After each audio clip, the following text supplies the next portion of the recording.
In this podcast, I interview Chris Rodriguez, a 20-year marketing veteran with a passion for driving growth and tangible results for brands and entrepreneurs. He has worked with over 30 startups across all tiers, funding seed rounds to Series E and sizes less than 10 to 100 plus employees, generating brand awareness, web traffic, signups, downloads, and most importantly, customers and revenue. He now runs an agency, IXL.co, a B2B SaaS-focused demand generation and marketing operations agency based out of the greater Washington, D.C. area. Chris has helped grow one unicorn, Dapper Labs, 3 startups to acquisition, Contactually, Number Fire, and Speak, 1 startup to grow equity, Phone to Action, and 1 startup to the Inc. 500, Contactually. He has left a positive impact with countless companies and colleagues, as is evident from his 60-plus LinkedIn recommendations. He has taught students, developed courses, and mentored startup founders at companies like Techstars, General Assembly, Springboard, and Platzi. He has been recognized by Growth Hacker TV as one of the top 200 experts on startup growth. So, Chris, you are down here from D.C., Virginia. Yes. Native New Yorker, but Yes. up in the D.C. DMV area. Yeah. Spending some time in Florida. Came to celebrate with the SEO nerd. And had some meetings. Might see some family. You know, South Florida brings out the vibes. So glad to be here. It brings out the vibes and it brings out the sunny weather and the rainy weather too. Indeed. Yes. So tell everyone a little bit about like how you got into SEO, like what made you get into this area? Yeah, so first of all, by necessity, right? You're building products or you're marketing products, and my story was started in the entertainment industry. I focused on marketing artists, musicians, producers, and I started to quickly learn this concept of ranking high in Google search matters. Also beyond SEO, the idea of social media and creating communities matters. And where there were budgets, and to be fair, a lot of my start didn't have many budgets, so you learn how to really market. But when there are budgets, you get that extra little oomph by being able to boost or promote in a targeted way. So really learn through the School of Hard Knocks. Yeah. How long have you been, roughly like what year you think you got into this, like full time? If we're saying like as a career marketer, Yeah. getting a salary to do marketing, Yeah. I would say I made a career transition in 2010. Prior to that, I was moonlighting as marketing on the side, as I had a full-time job like many hustlers. Yeah. But got my first tech startup gig in 2010.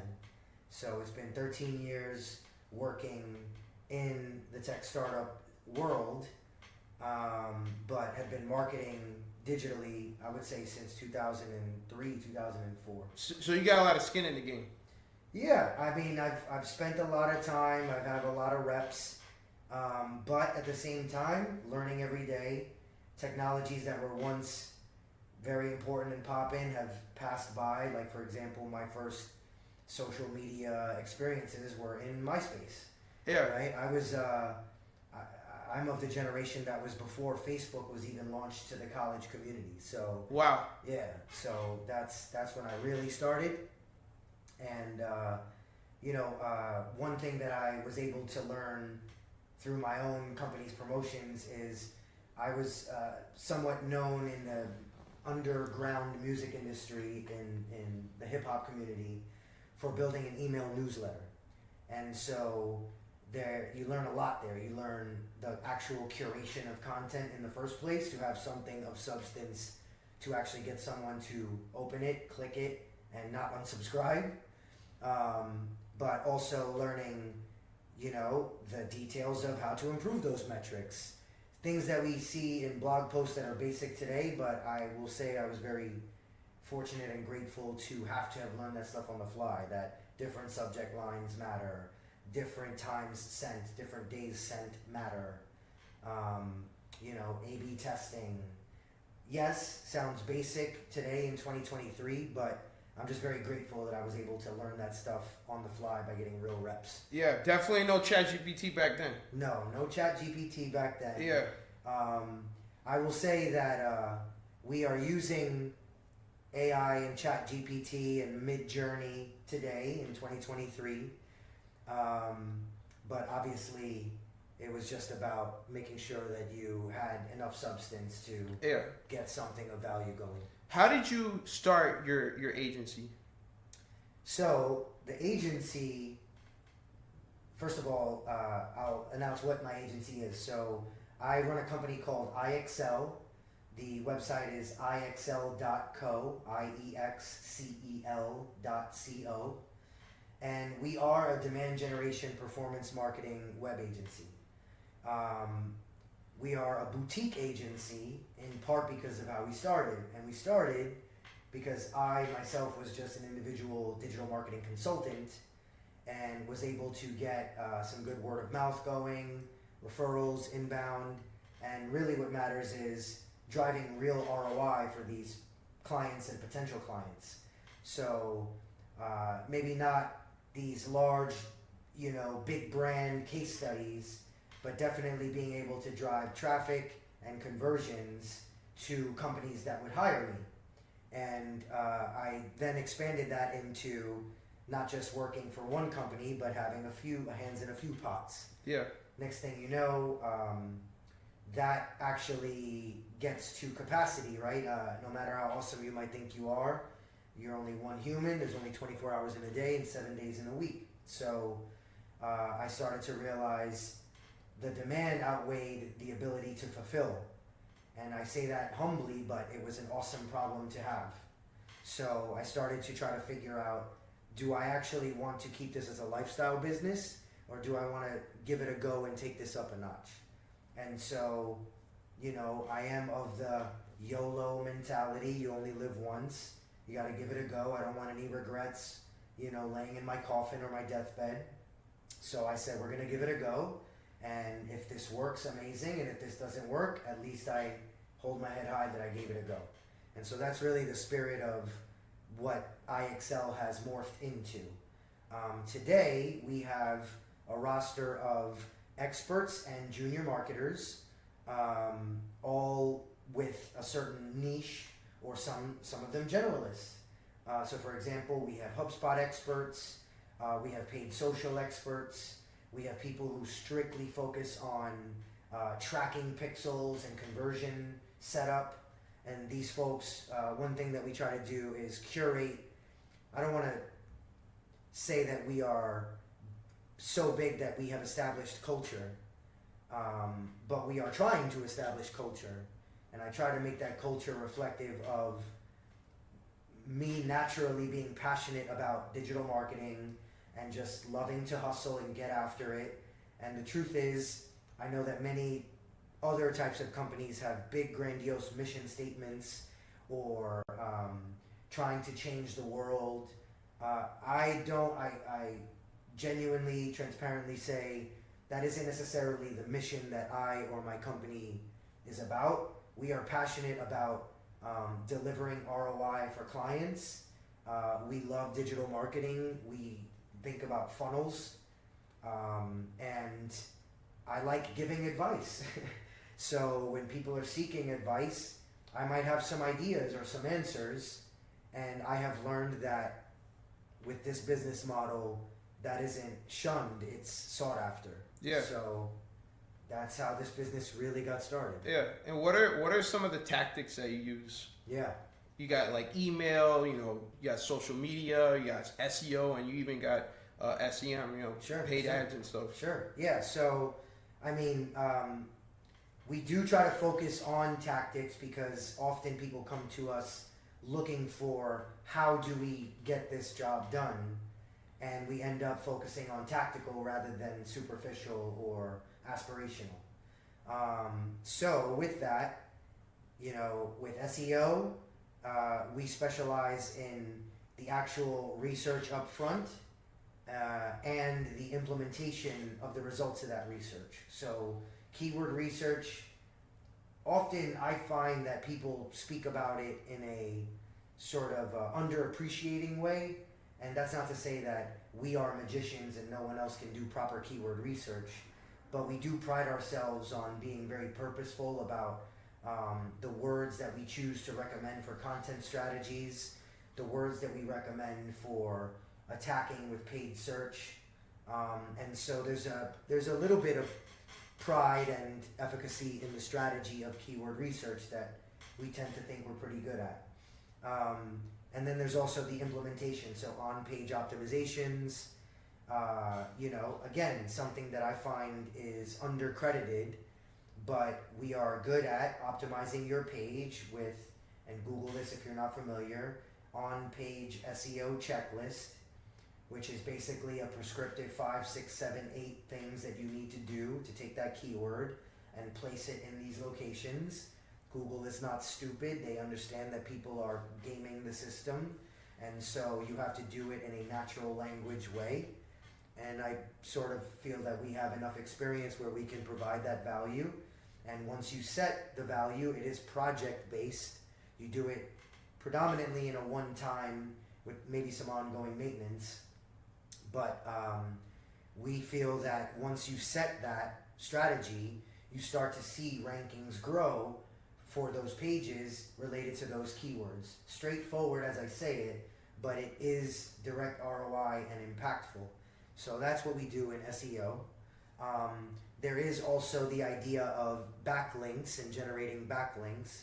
I humbly say we offer that service when asked, and we are decent at it, but there's nothing like a really good backlink agency or PR agency, frankly, going out there and getting you backlinks, creating awareness. And part of that requires the gasoline to the engine is the idea of you having awesome content in the first place. iExcel is not a content shop. We would recommend what content one needs to make, but we don't actually make it. There are plenty of writers out there better than my best writing on my best day, so I don't pretend to be an expert at that. But we do understand that with good content comes backlinks, and by extension, traffic from organic social and paid social. So for us, we specialize in paid social.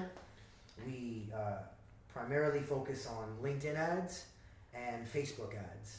By Facebook ads, I mean Facebook and Instagram ads. And we are pridefully a company that focuses on the targeting. So the right target plus the right ad type equals success, either in the form of clicks or if you're using lead gen ads, leads. We are big fans of lead gen ads. So for LinkedIn and Facebook ads, we often create our ad funnel experiences heavily rooted in lead gen ads. We offer conversion optimization if someone's site isn't so great, and we have driven ROI with a case study here or there, but there's nothing like a lead gen ad which on its worst day converts at 15, 20, 25%, where people are high-fiving if you get 5% conversion rate on your contact form. So we lean in on high converting, high ROI approaches like that. So those are some of the things that we focus on. And as it relates to PPC, SEM, paid search, we generally focus on the bottom of the funnel for that side of marketing. If you're going to spend money on intent clicks, right, because PPC is usually representing an intent channel. Yes. So we would recommend that you spend that money on something that is going to lead to a form completion. Yeah. So we're looking at different types of sections of search types that would lead to form conversions. Sometimes we're focusing on literal questions that the answer is your product. Yeah. So for example, SEO nerd, someone might be searching for SEM rush alternative. Yeah. Or keyword research tool. Yeah. and we would do the research to know that information in the first place, and then recommend to our client, you need to actually spend $5 per click on these because it's worth it, because the likelihood that you get conversions is high. So we try to be I would say a full suite digital marketing as it relates to traffic generation, performance marketing, and demand gen. One thing I'll end with on that is, though it's not tactical per se, our days are fully rooted in analytics, reporting, and tracking.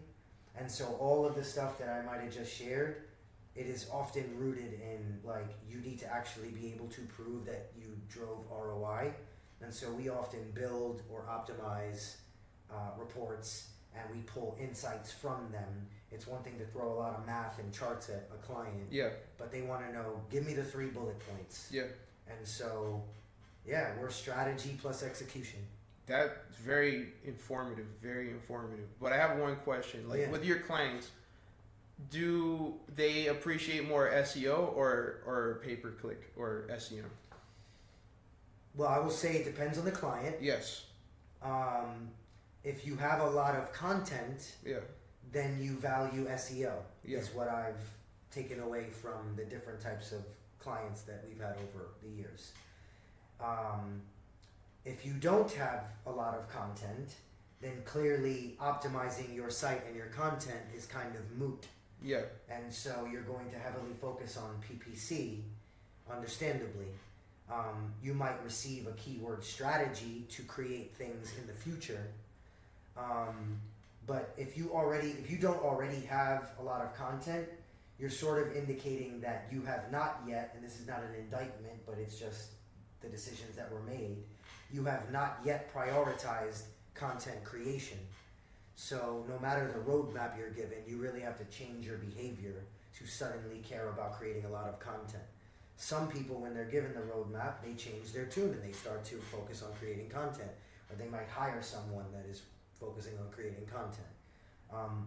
But more often than not, if you don't have a lot of content, you're not thinking about content in the ways that obviously on the opposite others would be thinking about it. They have many blog posts, many white papers, many case studies.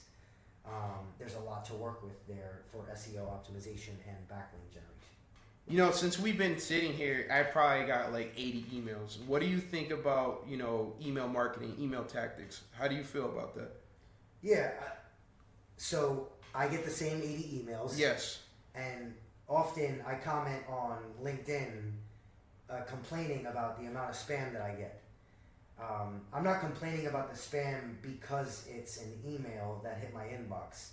I'm sort of complaining as a purist because I'm only considering it spam because it's not being done correctly in my eyes.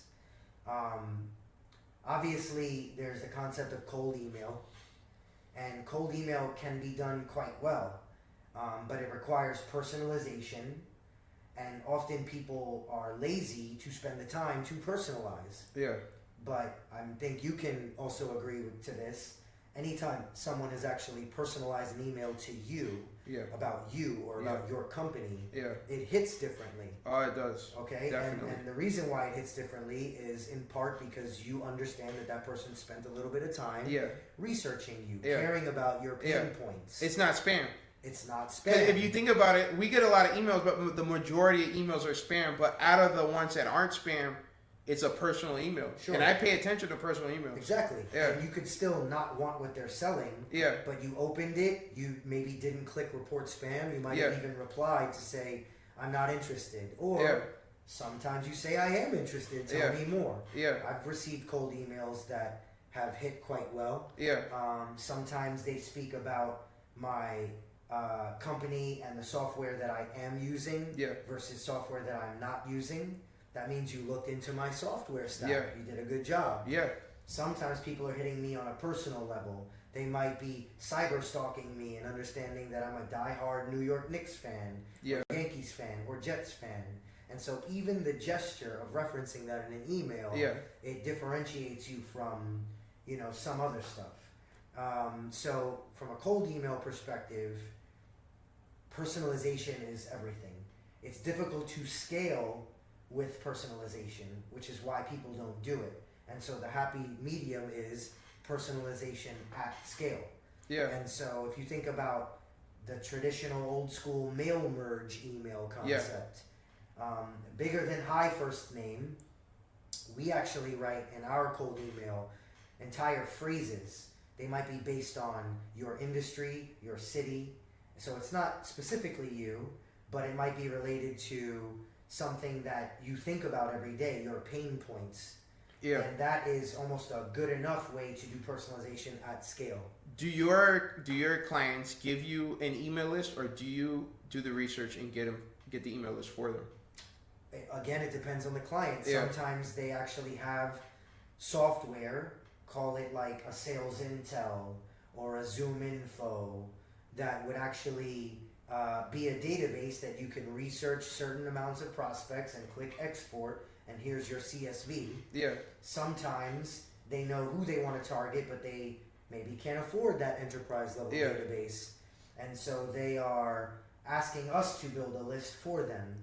We have built lists in I would say a slow and steady way, which is to say having list builders, sometimes offshore, sometimes domestic, but people who their sole responsibility is looking at a LinkedIn query and actually finding these people's email addresses, Twitter handles, LinkedIn profiles, etc., putting it all in a clean spreadsheet, CSV, so that we can use it for multiple purposes. You can use that audience for actual cold email outreach.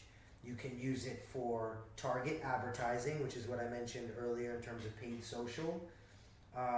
You can use it if they find phone numbers for actual calling down for your sales team. You can also use it for social engagement. So if I have your LinkedIn URL, I can view your profile just by clicking the URL. Now I viewed your profile.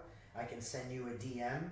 You may or may not have open inbox. If you have open inbox, I'm just going to use my template. This may be the same one I'm using for cold email.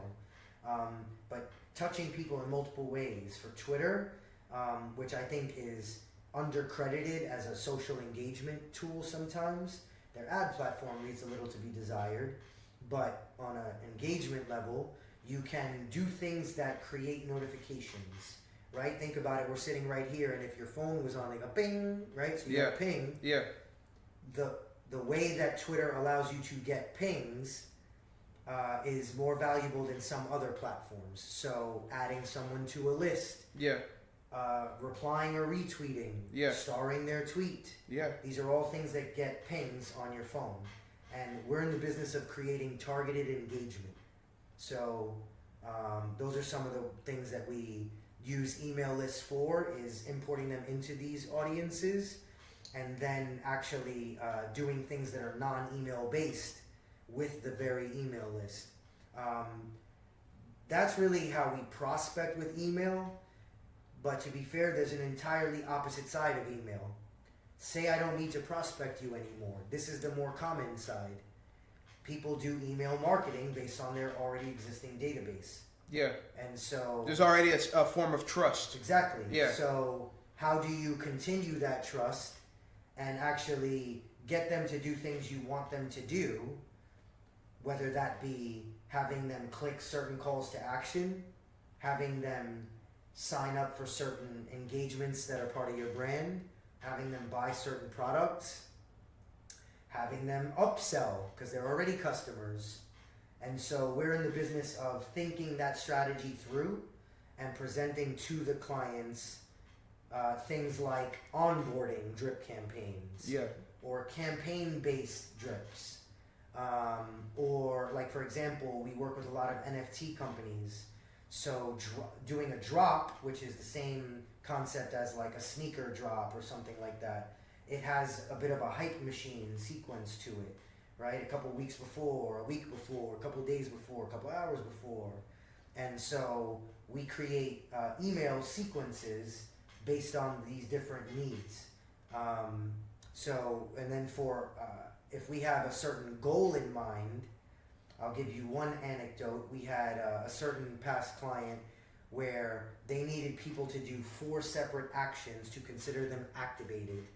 And they had metrics to determine that if you are activated, you are exponentially more likely to be a paying customer, spend 2x, 3x, 4x more. And so our goal was solely to keep focused on, we got to get these people through email only to get them to do these 4 actions.